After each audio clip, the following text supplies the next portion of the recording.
வணக்கம் நண்பர்களே. இன்று நாம் உலக அரசியலையே உலுக்கிக் கொண்டிருக்கும் ஒரு மிக முக்கியமான செய்தியை பற்றி விரிவாக பார்க்க போகிறோம். மத்திய கிழக்கு பிராந்தியத்தில் ஏற்பட்ட போர் பதட்டம் தற்போது இந்தியாவையும் நேரடியாக பாதிக்கும் வகையில் விஸ்வரூபம் எடுத்துள்ளது. சர்வதேச வர்த்தகத்தின் உயிர்நாடியாக கருதப்படும் ஹோர்முஸ் ஜலசந்தி வழியாக வந்து கொண்டிருந்த இந்திய வர்த்தக கப்பல்கள் மீது ஈரான் நாட்டைச் சேர்ந்த ஆளில்லா ட்ரோன்கள் மூலம் தாக்குதல் நடத்தப்பட்டுள்ளது என்ற செய்தி உலக நாடுகள் மத்தியில் பெரும் அதிர்வலையை ஏற்படுத்தியிருக்கிறது. இந்த சூழலில் அமெரிக்க அதிபர் டொனால்ட் ட்ரம்ப் ஈரான் மீது மிக கடுமையான பகீர் குற்றச்சாட்டுகளை முன்வைத்திருக்கிறார். அது மட்டுமல்லாமல் அமெரிக்காவுக்கும் ஈரானுக்கும் இடையே பேசப்பட்டு வந்த அமைதி ஒப்பந்தத்தின் விவரங்கள் கசிந்ததை திட்டவட்டமாக மறுத்துள்ள ட்ரம்ப் இது ஈரானின் நாடகம் என்று கடுமையாக சாட்டியுள்ளார். இந்த ஒட்டுமொத்த பின்னணியில் என்ன நடக்கிறது, ஏன் இந்திய கப்பல்கள் இலக்காக்கப்பட்டன, இதற்காக அமெரிக்காவின் அரசியலுக்கும் என்ன தொடர்பு என்பதை நாம் மிக தெளிவாக அலசப்போகிறோம். இந்த விவகாரத்தை நாம் முழுமையாக புரிந்து கொள்ள வேண்டும் என்றால் ஹோர்முஸ் ஜலசந்தியின் முக்கியத்துவத்தை நாம் முதலில் தெரிந்து கொள்ள வேண்டும். ஹோர்முஸ் ஜலசந்தி என்பது ஓமன் வளைகுடாவையும் பாரசீக வளைகுடாவையும் இணைக்கும் ஒரு மிகப்பெரிய குறுகிய கடல் வழி பாதையாகும். உலகின் மொத்த எண்ணெய் வர்த்தகத்தில் சுமார் 20 முதல் 30% கச்சா எண்ணெய் இந்த பாதை வழியாக தான் பயணிக்கிறது. ஆசிய நாடுகளான இந்தியா, சீனா, ஜப்பான் மற்றும் தென்கொரியா ஆகிய நாடுகளுக்கு தேவையான எரிபொருள் முழுவதும் இந்த வழியில் தான் வந்தாக வேண்டும். இப்படிப்பட்ட ஒரு முக்கியமான பாதை ஈரான் தனது கட்டுப்பாட்டில் வைத்திருக்கிறது. சமீப காலமாக அமெரிக்கா மற்றும் இஸ்ரேல் ஆகிய நாடுகள் ஈரானுக்கு எதிராக இராணுவ நடவடிக்கைகளை தீவிரப்படுத்தியுள்ள நிலையில் ஈரான் இந்த ஹோர்முஸ் ஜலசந்தியை ஒரு ஆயுதமாக பயன்படுத்த தொடங்கியுள்ளது. அதாவது தங்கள் நாட்டுக்கு அச்சுறுத்தல் ஏற்பட்டால் சர்வதேச வர்த்தக பாதையை முடக்குவோம் என்று ஈரான் பகிரங்கமாக மிரட்டல் விடுத்து இருந்தது.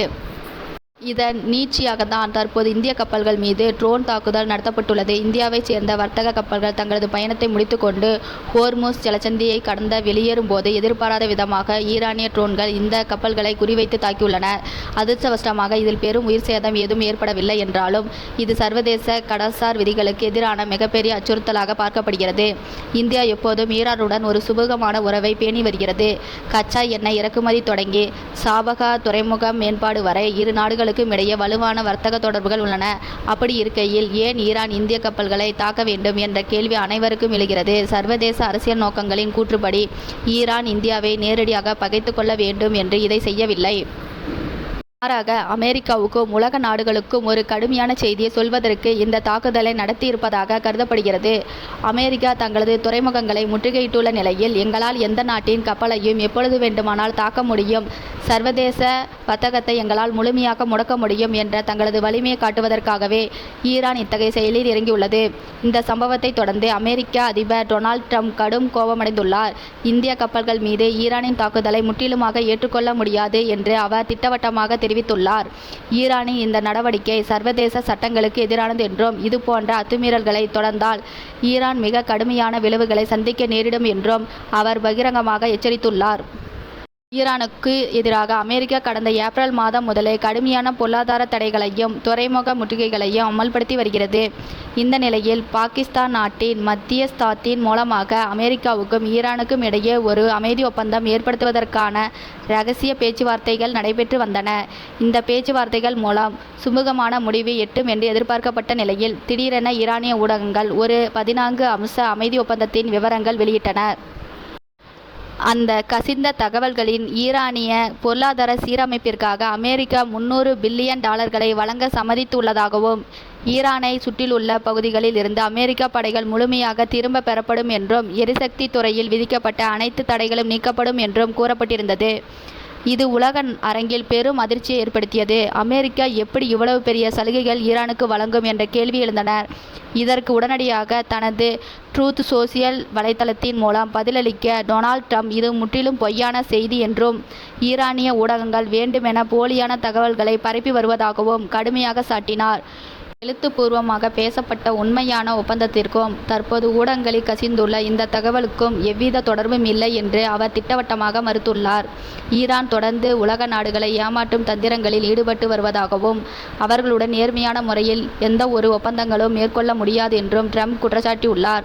மேலும் இந்திய கப்பல்கள் மீது தாக்குதல் நடத்தியதன் மூலம் ஈரான் தனது நம்பகத்தன்மையை முழுமையாக இழந்துவிட்டது என்றும் அவர்கள் உடனடியாக தங்களது அத்துமீறல்களை நிறுத்தவில்லை என்றால் அமெரிக்க இராணுவம் தனது தாக்குதல்களை பல மடங்கு தீவிரப்படுத்தும் என்றும் அவர் எச்சரிக்கை விடுத்துள்ளார். இந்த ஒட்டுமொத்த பிரச்சனையும் இந்தியாவின் வெளியுறவு கொள்கைக்கு ஒரு மிக பெரிய சவாலாக உருவெடுத்துள்ளது. இந்தியா ஒரே நேரத்தில் அமெரிக்காவுடனும் ஈரானுடனும் தனது நட்பை பேண வேண்டிய கட்டாயத்தில் உள்ளது. ஆனால் தற்போதைய சூழலில் இரு நாடுகளும் நேரடி மோதலில் ஈடுபட்டுள்ளதால் இந்தியா மிக கவனமான முடிவுகளை எடுக்க வேண்டியுள்ளது. இந்திய கப்பல்கள் மீதான தாக்குதல் இந்தியாவில் உள்நாட்டு பாதுகாப்பிற்கும் பொருளாதாரத்திற்கும் நேரடியாக விடுக்கப்பட்ட சவாலாகும். இதனால் கச்சா எண்ணெயின் விலை உலக சந்தைகளில் கடுமையாக உயரக்கூடும். அது இந்தியாவின் பொருளாதாரத்தில் பணவீக்கத்தை ஏற்படுத்தி அத்தியாவசிய பொருட்களின் விலையை அதிகரிக்கச் செய்யும் அபாயம் உள்ளது. அமெரிக்காவை பொறுத்தவரை ஈரானின் அணுசக்தி திட்டங்கள் முழுமையாக முடக்குவதே அவர்களின் முக்கிய இலக்காக உள்ளது. அதற்காக இஸ்ரேலுடன் இணைந்து தொடர் இராணுவ நடவடிக்கைகளை அமெரிக்கா மேற்கொண்டு வருகிறது. இஸ்ரேலின் பிரதமர் பெஞ்சமின் நெதன்யாவுக்கும் ஈரானுக்கும் எதிராக கடுமையான நிலைப்பாட்டை கொண்டுள்ளார். இந்த மும்முனை போரில் சர்வதேச கடல் வழிப்பாதையான ஹோர்முஸ் ஜலசந்தி ஓர் போர்க்களமாக மாறியிருப்பது ஒட்டுமொத்த உலகிற்கும் ஆபத்தாகும். பிரான்ஸ், பிரிட்டன் போன்ற ஐரோப்பிய நாடுகளும் இந்த பிரச்சனையில் தலையிட்டு கடல் போக்குவரத்து பாதுகாப்பை உறுதி செய்வதற்கான நடவடிக்கைகளில் இறங்கியுள்ளனர். பிரான்ஸ் தனது போர்க்கப்பல்களை செங்கடல் பகுதிக்கு அனுப்பி வைத்துள்ளது. நிலைமை நாளுக்கு நாள் மோசமடைந்து வரும் நிலையில் டொனால்ட் ட்ரம்புவின் இந்த அதிரடியான நிலைப்பாடும் ஈரானின் தொடர்ந்து வரும் அச்சுறுத்தல்களும் மத்திய கிழக்கு ஆசியாவை மீண்டும் ஒரு மிகப்பெரிய போரின் விளிம்பிற்கு கொண்டு சென்றுள்ளன. இந்தியா பொறுமை காத்து தூதரக ரீதியாக இந்த பிரச்சனையை அணுகி தனது கப்பல்களுக்கும் வர்த்தகத்திற்கும் தேவையான பாதுகாப்பை உறுதி செய்ய வேண்டும் என்பதே அரசியல் நிபுணர்களின் கருத்தாக உள்ளது. எதிர்காலத்தில் இந்த போர் பதட்டம் தணியுமா அல்லது ஒரு உலகளவிய பொருளாதார நெருக்கடிக்கு வழிவகுக்குமா என்பதை நாம் பொறுத்திருந்துதான் பார்க்க வேண்டும். தொடர்ந்து உலக அரசியல் செய்திகளையும் அதன் பின்னால் உள்ள புவிசார் அரசியலையும் ஆழமாக புரிந்து கொள்ள நம்மோடு இணைந்திருங்கள். நன்றி.